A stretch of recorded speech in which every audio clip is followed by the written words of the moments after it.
Welcome to Be Brilliant, Enjoy the Journey. I'm your host and producer, Irma Vargas. On Be Brilliant, Enjoy the Journey, we're going to bring you inspiring stories about how to be brilliant and have fun. We're really excited to bring you this show each week on Wednesdays at 10 a.m. Pacific Standard Time. Welcome to our show. Today we have Jacques Ntome, who is an attorney at law and an aspiring comedian. Talk about being brilliant and enjoying the journey all at the same time. Welcome, Jacques. Oh, thank you. Thank you for having me, Irma. Nice to meet you. Nice to have you here. Yeah, thank you. I wanted to have the audience get a little bit about your background, and some people might say attorney and comedian. You know, it doesn't flow for a lot of people, but for you, it makes a lot of sense. Tell us a little bit about your history and what brought you to being an attorney and then wanting to be a comedian. I guess I could begin in the 80s or something. I mean, I grew up in Northern Virginia. I was always interested in politics and policy, and I think that for me, actually, I'm interested in that in comedy as well. I'm interested in like the observations of life and politics and understanding sort of what's going on in the world. So I think to me they're both actually part of the same thing, and I know we'll get into it later about strengths, and a big one for me is curiosity, and sort of both feed that. I would say probably law came out of my brother going to law school and interest in the law growing up near DC. And then comedy came from seeing Chris Rock's special Bring the Pain and sort of being like, oh, this also talks about the world in a totally different way than lawyers or politicians do, but sort of about the same things. So yeah, that's sort of how. I think that's really cool, though, that for you, seeing one subject from two different prisms is really similar for you, and it probably has to do with the fact that, like you said, we'll talk about later, is your strengths and how they combine and how they function for you, right?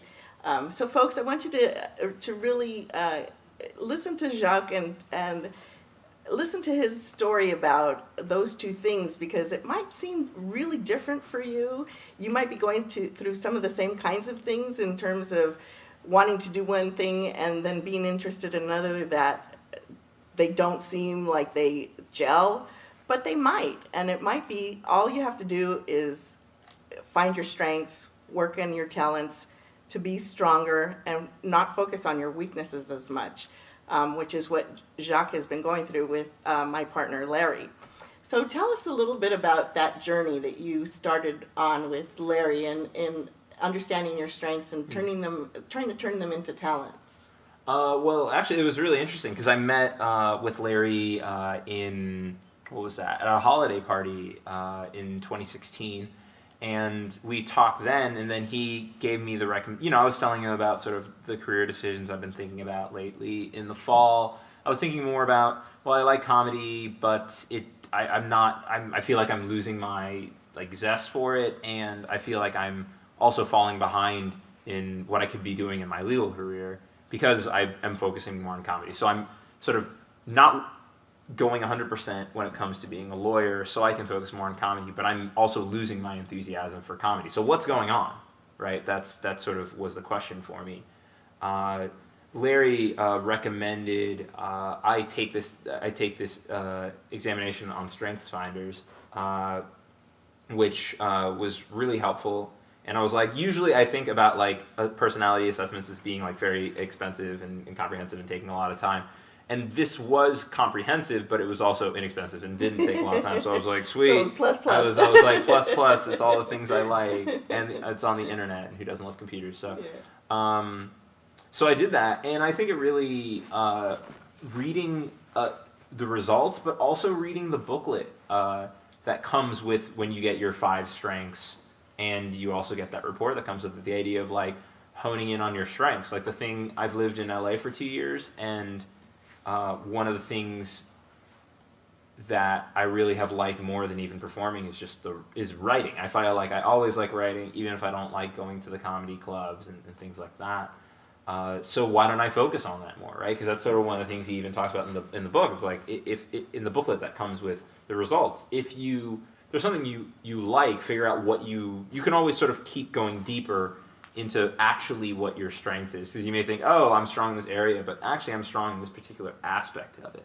So let me just focus more on that. Or I prefer to be a little more introspective. That's actually where I get a lot of my work done. It's not necessarily being driven in competition, in direct competition with other people. So that means focus more on writing at home, as opposed to seeing someone. I think there are some people who are like, I saw a guy kill it on stage, so that makes me work that much harder. Whereas I think I tend to be more like, I actually sort of want this all sort of figured out before I even show up. So around that time, I started making a habit of writing regularly every day, because that already plays to some of my strengths and some of my habits. So not only looking at the strengths of context ideation, woo, but not just those, but also looking at not only looking at the strengths strengths, but also what are my habits that I've already sort of established for myself. Exactly. I like sitting at a desk. I know a lot of other comics don't necessarily like doing that. So why don't I take advantage of that and just actually, like, if I already like sitting down and writing for even work as a lawyer, why not bring that into comedy more? Right. And I think that's what we do with strengths. I'm a certified strengths finder coach as well. And when I took the assessment, and folks, if you haven't taken the assessment, it's a really easy assessment. I'll give you information on how to do that later. But when you take the assessment, it kind of gives you permission to be who you are and take your life in the direction that you want to take it, without being afraid of, I'm a lawyer and now I can't be a comedian, even though I love to write, even though I love to entertain, even though I love whatever that is, right? And tell the folks at home how that feels to make that decision once you've found out what your strengths were, and how does that make you feel, and what could they do if they might be going through some of that same thing? Well, I mean, it was sort of, I will say it was an iterative process, because some things were sort of more obvious to me, and other things took a little more time to figure out. For example, talking with Larry regularly about my results, but then also when he showed me the sort of the domains, right, that there are these 4 categories that your strengths are in, and a lot of mine are in this one area, that was very helpful to see. But I think it's sort of also just talking through the process of what these things perhaps could mean, or when Larry told me about other people he's observed with similar strengths, how do they take advantage of them, was sort of instructive for me. And then it's sort of trial and error. I mean, I think that's, I think, where the coaching comes in, is the fact that you both need sort of recommendations that aren't obviously in the book. Maybe to look at already pre-existing habits or strengths that you're using and figuring out, how do I take these strengths, if these are already my habits, how do I bring them into these other things that I want to improve on, these other areas. But then also, there's also trial and error, right? You're going to try to use something that you've gotten advice about, and it's not going to work, or it's not going to work precisely how you want it to, and so you have to tweak it a little bit. And so not being perfect is not the goal. Being perfect is not the goal. Yeah. Understanding that there's going to be times when you're trial and error, like Jacques says, and it's okay. It's okay, because what you're on the road to discover is how to be brilliant and how to have fun, right? Yeah. I mean, I love that, because that's what we're trying to show folks with the inspiring stories that we bring to them, is that we're not perfect. We're not trying to be perfect. We're trying to be the best that we can be in any given moment on any given date, right? Yeah. I mean, I think about it less as perfection, more as like maybe the pursuit of perfection, or I would just say maybe the pursuit of like excellence is probably a better way to think about it. Oh, well, yeah. No, but because That is awesome. Because yes. it's mostly like an I iterative might steal that. Show. thing. No, please take it. It's yours on the house. But it is the kind of thing where it's going to take you time. Also, I mean, if you're doing it, it's because you probably want to make some kind of change, some kind of significant change, and to make that change is going to require trial and error. I mean, it's not really going. It would be ridiculous to think, oh, I'm very dissatisfied, and I'm just going to make a few decisions, and then I'm going to be super satisfied in 2 months? Right. Yeah. I mean, but that's funny how that plays with our minds sometimes. Yeah. I do that all the time. I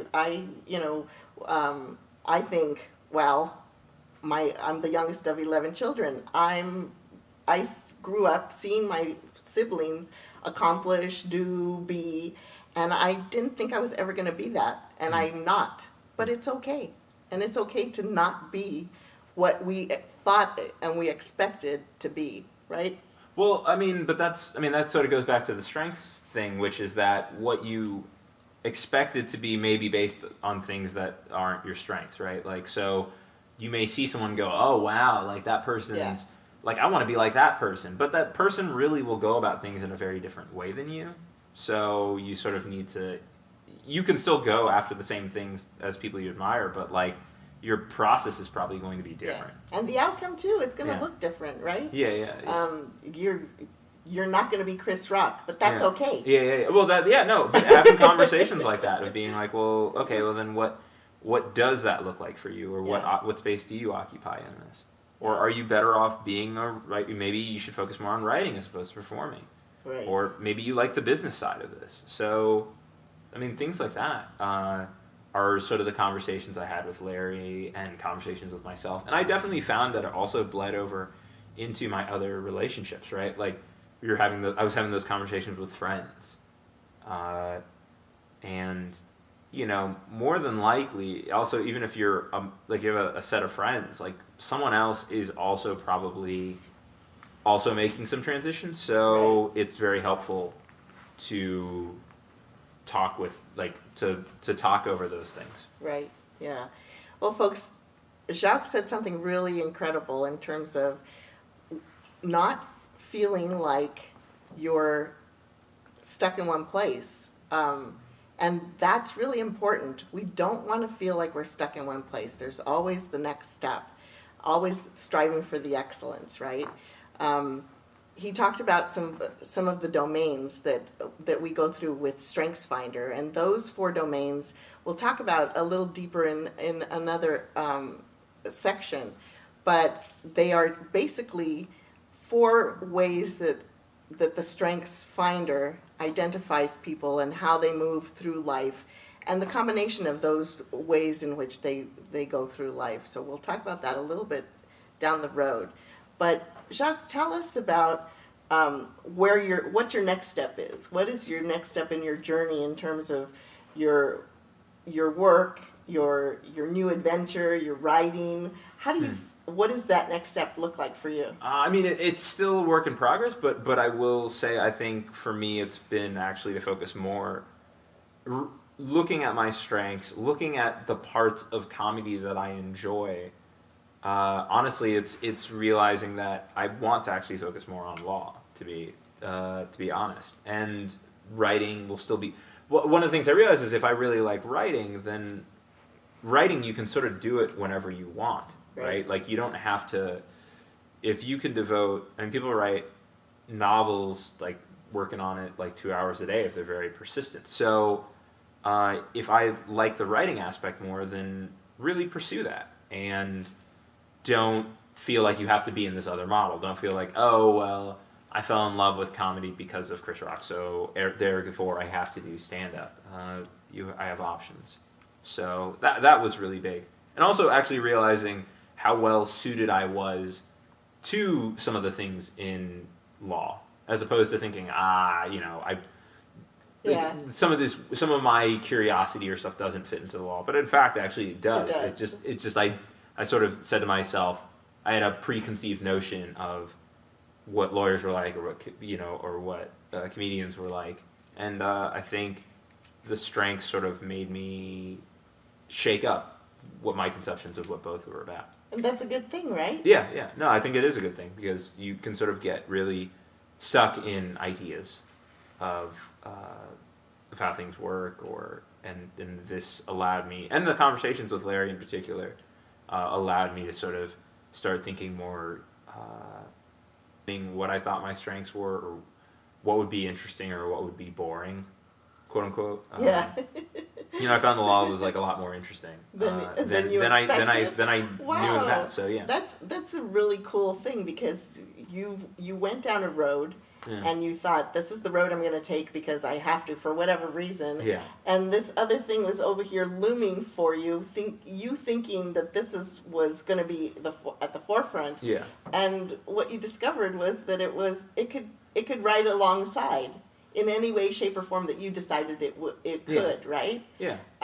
And that's incredible, folks. Just think about all the things that you want to do, and how they manifest themselves in your life, and telling yourself, well, I can't do that because I'm already doing this. Don't think that way. Expand your horizons and have fun while you're doing it, because being a lawyer and being a comedian, they don't seem like they fit into the same box, but obviously they can.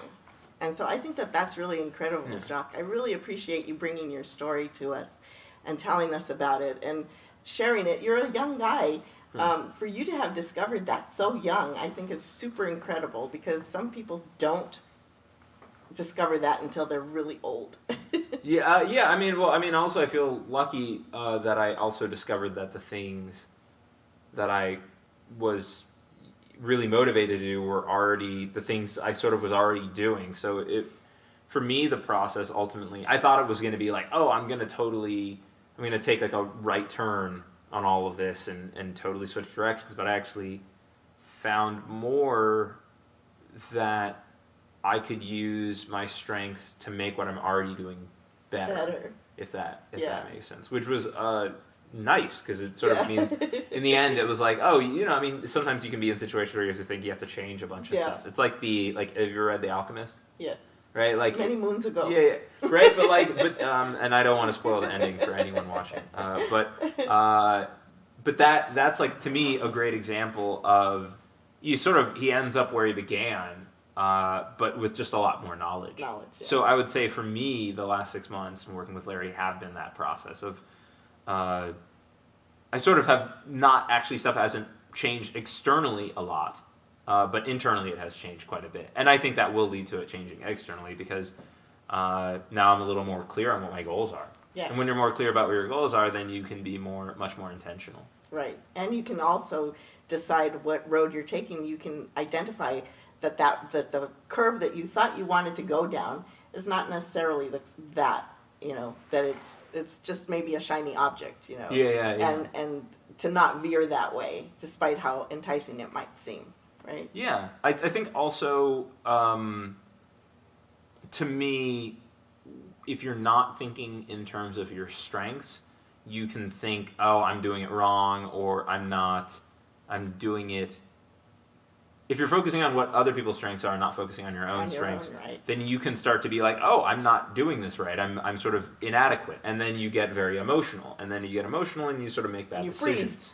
Or you freeze, or you just make bad, and freezing is a bad decision, perhaps one of the biggest. And so I would say that's something to consider as well. Like, I think one of the most helpful things about the knowledge that came from StrengthsFinders was saying, chill out. Like, actually, really don't try so hard on these things that you don't care about that much. You're awesome. You're brilliant already. But I mean, right? But and then it's just like a lot of like angst goes down, right? Like, if you're thinking to yourself, hey man, I need to be much more. I need to be much more like.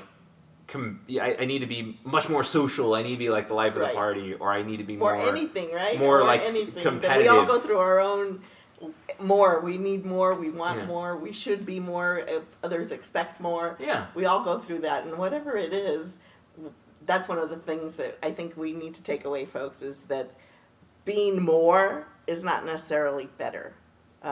Be you. Yeah. Yeah, because you're actually wasting a lot of, I mean, in my opinion, you're wasting a lot of energy, Right. potentially, Yeah. trying to be good at things Yeah. that really, actually, when you really get down to it, they aren't even that important to you. They're only important to you because other people are good at them. Right.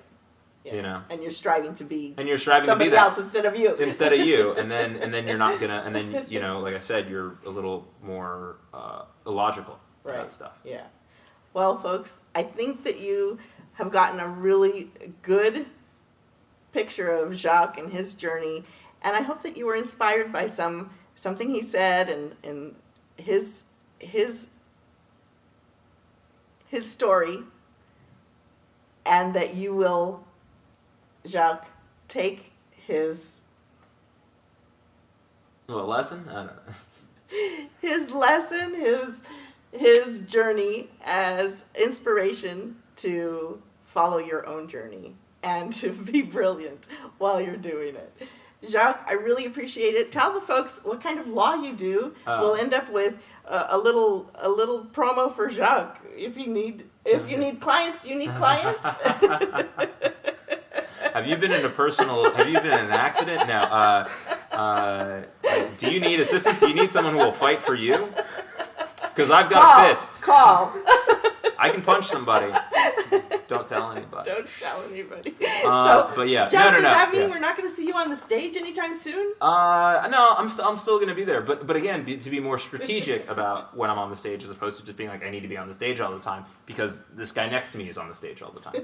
So right now I'm doing more shows. Like maybe I'll do a show once every 2 weeks, and I'll write a bunch for the show, and then after the show I'll write a bunch.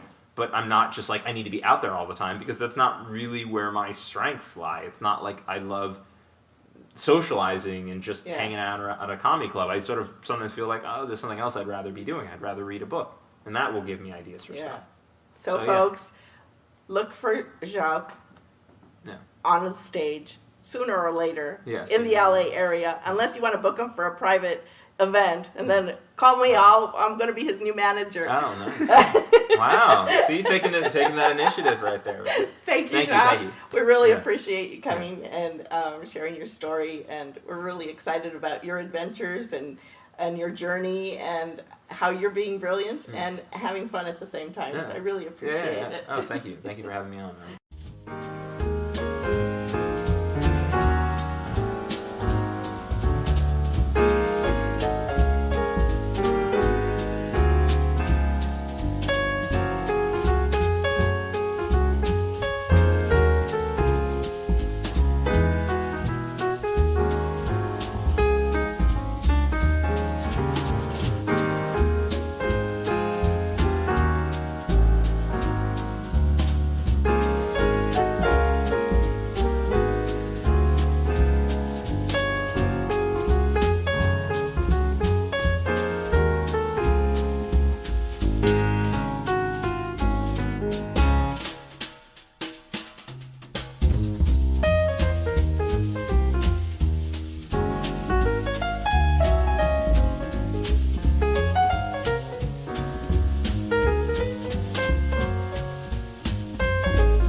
From time to time, we're going to be bringing you Mentor Moments by Larry Hammond, inspiring stories about why you should be a mentor and how important it is to have a mentor. Larry, tell us more about that. Hello, my name is Larry Hammond, and at V1H Consulting, we're dedicated to helping people develop their talents, to find their strengths, to become the best that they can be. You know, on this journey that we're all on called life, we didn't get to where we are alone. We've had other people that have come into our lives that help us become who we are. Those people are called mentors. And what we want to do during our mentor moment is to explore how mentors have helped us become who we are and how we can become mentors to others. It's always good to help bring somebody else along. So please join us for our mentor moments as we talk about how you can enjoy the journey in your life and be brilliant.